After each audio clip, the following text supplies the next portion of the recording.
Dua-duanya ini satu dalam satu sistem IT, pohon jaringannya satu. Jadi orang bergabung di BOB, ya pohon jaringannya di situ. Orang bergabung di Travel Umroh Bahagia, ID-nya juga di situ. Jadi satu kesatuan. Seperti itu. Alhamdulillah sampai hari ini PT Bisnis Online Bahagia sudah memiliki produk ada 16 item.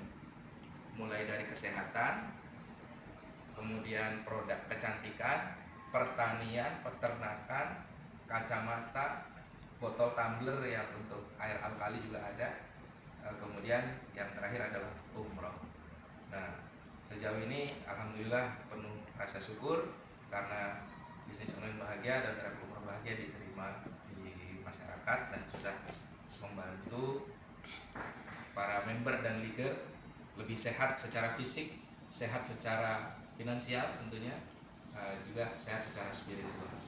Nah, ditambah lagi dengan hadirnya Ustadz Joko dan rekan-rekan yang akan memberikan booster ya Ustadz ya, sehingga yang sudah melaju ini ditambah lagi boost gitu seperti itu. Saya sangat menyambut dengan positif. Saya sharing ke teman-teman di Karawang juga sangat welcome. Tinggal teknisnya seperti apa. Beliau sarankan kemarin bikin buka bersama aja gitu. Flyernya udah ada, alhamdulillah.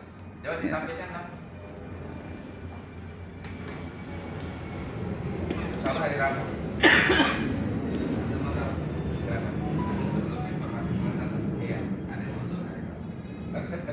Itu namanya loa itu dalam anak correction. Memulai sesuatu yang baik, para kiai ulama sebelum dimulai dari hari Rabu. Rabu ya. Gitu kan. Jadi kemarin Selasa. Yang kedua Selasa itu saya mengisi acara di Depok. Oh, masya Allah. Pas banget. Nanti kita mau ngasih tahu kalau jadi Rabu gitu. Rabu jadinya coba. Alhamdulillah. Baru flyernya diambil tadi. Berarti ada waktu sekitar 3 hari lagi. Waduh. Nah ini ya, Ini dapat foto dari mana ini? Wih, keren banget. Ini fotonya ngambil dari mana tuh ya, ya? fotonya beliau yang kirim. Udah ya, Masya Allah. Insya Allah hari Rabu jadinya di tanggal 25 di hotel yang kemarin kan? Oh, yang Kerawang. Iya, di hotel yang kemarin. Musolanya kan enak, tinggal turun sebentar. Ya.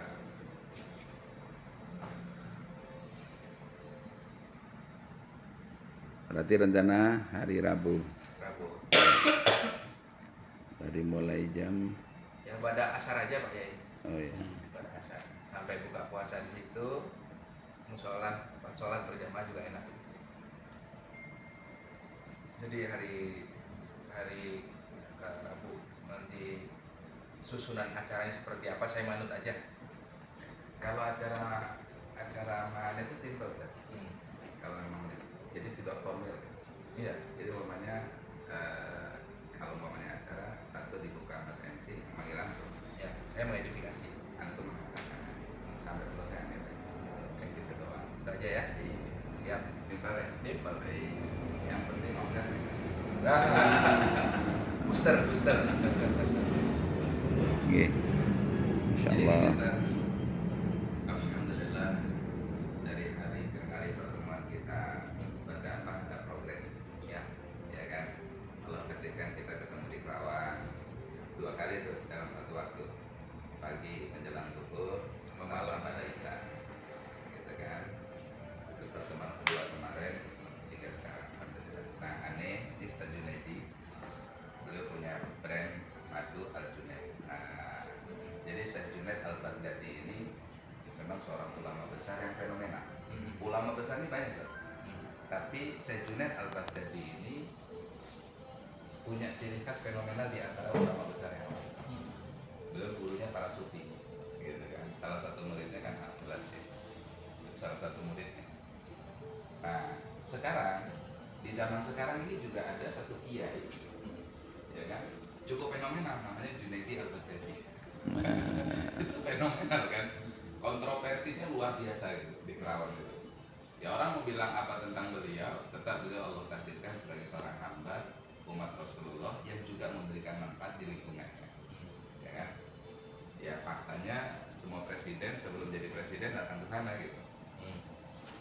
Nah sekarang hadir di tengah-tengah kita juga kalau itu kiai, ini Ustadz Junaid. Nah ini juga fenomenal ini di bidangnya. Iya. Terutama ruqyah kan, ya healing Quran kan, ruqyah ini cukup fenomenal. Jadi jin model apa aja, Bismillah dengan izin Allah, alhamdulillah gitu. Nah kemarin tuh ngomong nih, Ustaz ane izin kasih ini ya, menterjemah itu punya narasi ya. Ya. Jadi belum sampainya gini, Ustaz, khususnya Jakarta, mayoritas yang bertetangga itu butuh danau-danau spiritual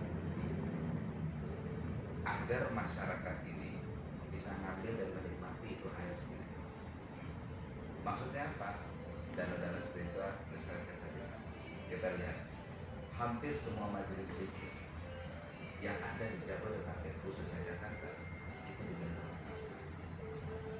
Sebutlah almarhum Ustaz Arifin, ya, ya kan? Sehingga peradaban itu terjadi gara-gara satu amal. Zikir akbar.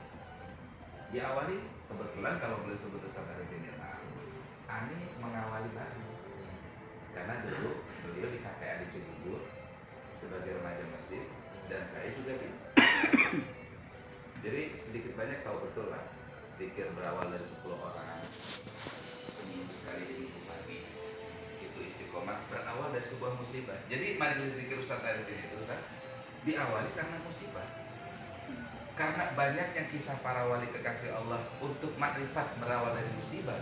Di tengah-tengah musibah itu mereka mujahadah dengan istiqomah, lahirlah barokah gitu Ustaz. Maka Anda sering bilang terkadang Allah titipkan barokah yang besar melalui musibah kecil. Melalui musibah kecil. Semangat kan? Iya, makanya insya Allah ada yang ikhlas insya Allah. La ilaha illallah. Nah, begitupun Ustaz Arifin Ilham itu berawal dari koma karena digigit kobra 22 hari. Disitulah beliau dalam mati suri ditalkin zikir. Jadi talkin zikirnya Ustaz Arifin di mana? Mati suri. Dan ini orang-orang yang spesial lah. Nah, tapi karena dia ini orang syariat, alumni Ulul Jami kalau pesantren apa? Salafiyah. Kiai Ma'ruf Amin. Salafiyah. Darun Najah. Kan alumni Darun Najah beliau. Cuma 3 tahun apa 6 tahun itu. Akhirnya beliau konsultasi sama pada saat itu beberapa kiai, terutama Profesor Dr. Kiai Hadi Adiati, Allah yarham, ketua MUI. Lahirlah Al-Dikra. Dari Al-Dikra Ustaz sampaikan di saat itu terjadi saat gulungan massa, maka apapun bisa laku dijual. Semalam cerita. Maka gerakan ekonomi masyarakat akan terjadi tuh. Saya bilang ke Ustaz waktu itu nih, Ustaz antum tahu kenapa ada perumahan Al-Dikra? Itu karena majelis zikir Al-Dikra itu didatangi massa, pejabat dan pengusaha, salah satunya developer.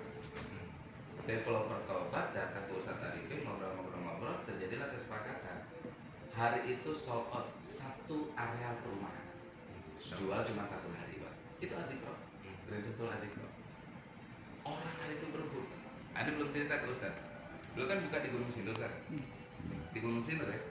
Itu harga tanah itu per meter cuma berapa ratus ribu kan? Tapi pada saat belum buka majelis zikir, masjid berdiri 1 meter jadi 3 juta. Naik 10 kali. Itu pun orang antri beli. Berkah. Nah, panjang lah. Nah, siapa yang mendapatkan talqin zikir di dalam mati suri selain Ustaz Arifin? Kiai Haji Ahmad Muzaki. Gurunya Abah Junaidi Al-Baghdadi. Jadi dalam satu ya cerita, maaf Ustaz, beliau dapat ujian besar. Hanya saya nggak bisa sebutkan ujian. Dan ujiannya ujian perasaan. Ujiannya ujian apa? Perasaan.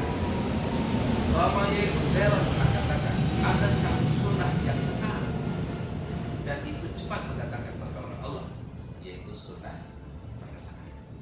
Jadi kalau kita diuji perasaan, di situ datang keberkahan yang besar. La ilaha illallah. Benar kan?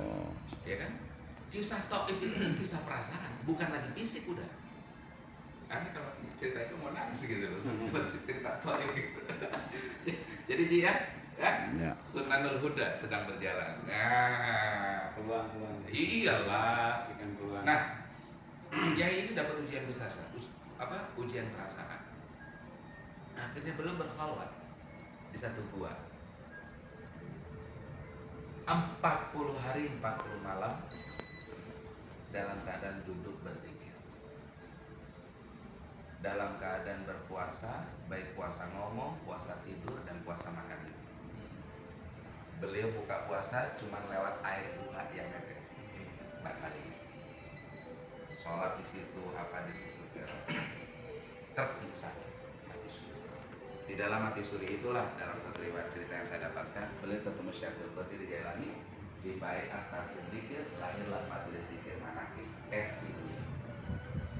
Ya kalau malam Jumat nangis, itu yang hadir bisa ratusan.